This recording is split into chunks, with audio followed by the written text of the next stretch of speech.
So what I really suggest here, or my strategy is make budget reviews about low hanging fruit. And what I mean by that, and I think we all have an idea about that, is that I want to look at the costs that are really easy to cut out of your spending when we start on this process. Hey, are you able to have a cheaper cable package? Is that an easy change for you? Are you comfortable eating out less or finding a cheaper grocery store, right? What are the easy things for you that don't really impact your lifestyle that you can change right away that we can make those modifications? Because those things I think we can put in on day one without a lot of effort and they'll make a pretty big impact. But there's a couple of red flags that I will identify that I think should be good signals for you to stop cost cutting. And the first one is when you hit the point of diminishing returns. And what I mean by this is, are you putting in a lot of effort to save a little money? And my example on this is couponing. I've seen people spend hours and hours couponing to save themselves a few dollars on their grocery bill. A threshold I use is if you're spending more time than minimum wage pays, if you're spending an hour doing something to save a couple of bucks, I'm not saying you shouldn't do it, but I'm saying I think we might be able to deploy your time a little bit better. The other thing that I run into in a practical way a lot of times is what I call the non-negotiables. A lot of times I'll be working with people and I say, hey, listen, you really can't afford cable. And they'll come back and say, listen, we're not getting rid of cable. It's our only family entertainment. We don't go out to movies. We don't go on vacation. The only thing we have is really like the family comes together and watches a movie, or we have our shows or whatever. And so when you get to those points where you're hitting the non-negotiables, I think that's a good sign that you cut out the easy stuff. And now you're at the stuff that's going to be really painful, maybe more painful than the cost of the actual product or service. So when these red flags come up, this is where I think you need to pivot to the income side of the discussion. So let's look at the income tree.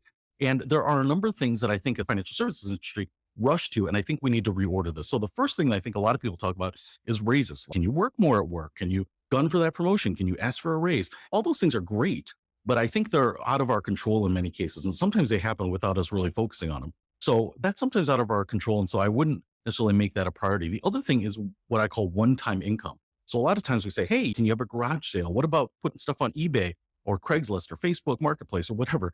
And that's all well and good too. I'm totally for it. But what that does is it brings in income once. And often the amount of time that we spend doing that doesn't really generate enough income to compensate for our time. So what I actually think is the low hanging fruit on the income side are side hustles. And so we will get into that more, but I think there's a couple advantages of side hustles. I think you can start them right away. Everyone has access, especially if you have a computer or a smartphone. And it's not only just bringing in income one time, but it's bringing in income as long as you want to do it. It can be month after month, week after week, whatever it is. So I think it solves the problem of being better than one-time income and also a lot less effort than some of the other options. Let me share a true story. So I have a participant that I've worked with over the last few years. Her name's Becky, and she came into my program because she was stressed out about money and she had cut costs as much as she thought she could do. And she came in looking for professional help and said, hey, what can I do? I'm at my wit's end. And so the first thing I thought of was like, let's take a look at your spending. Let me get a handle on it. And the nice thing is she was doing everything on a debit card. So we looked at the last 90 days of spending on her statements. And I'll be honest, I was really surprised. I went in expecting that, hey, there's some areas that we can cut.